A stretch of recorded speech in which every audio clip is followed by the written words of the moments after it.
we continue to see such strong demand for workers. So job openings are still sitting at record highs, but where we are also going to get a boost this month is going to come from the government sector. So we have some favorable seasonal effects as because we didn't have as many education workers on the payrolls, we're not going to get as many layoffs. And related to your previous story is that the state and local government budget situations are surprisingly good.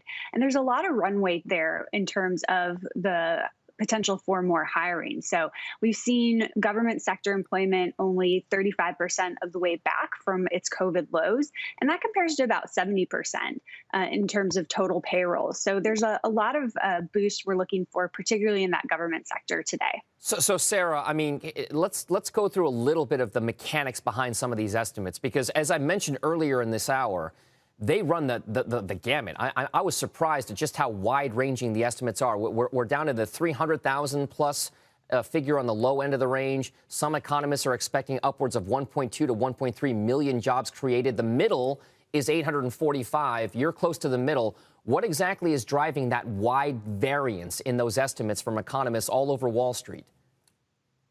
I think the big question comes down to what is happening with the labor supply. So as I mentioned, job demand for workers is still very strong right now, but it's not clear how quickly those workers are coming back.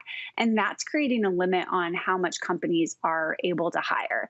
So we think we'll see some improvement in the labor supply, in part as you've seen some states ended those extra unemployment benefits, which might push some workers back into the labor force. But even more broadly than that, the increase in wages we've seen over the past few months is a real pull factor for other workers who were maybe on the sidelines but thinking about coming back, where the payoff is now better. So we think we're going to see the labor supply help, and so I think that's boosting our number. But there's still a lot of questions over just how quickly those come back. There's a lot of cross currents as we've seen health concerns reemerge with Delta. Childcare issues remain as well, and so I think that's really behind the dispersion right now. So Sarah, I mean, okay, politics and policy aside, there is a big debate right now among many out there about whether or not enhanced unemployment benefits and the availability or lack thereof in the coming months are a factor in whether or not people are out there working right now. You mentioned the record high number of job openings out there from the JOLTS survey.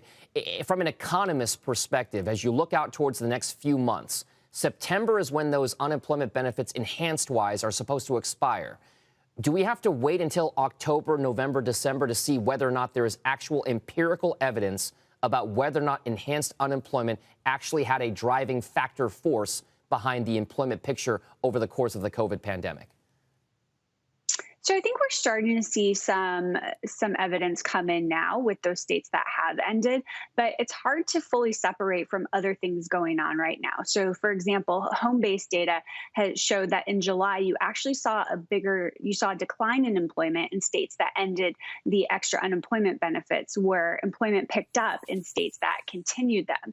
But it's hard to disentangle, okay, how much of that is the fact that states that continue them tend to have a little more catch up to do, as well as the fact that you've also seen Delta emerge and take off earlier in some of the states that have ended those benefits. And so there's cross currents between those benefits, health concerns as well. So it's going to be hard to disentangle that. I think we will get a better read over the next couple months, but it might not be in September, which is where I think a lot of policymakers, markets are looking for. I don't think we'll have quite as much clarity as some people expect by then.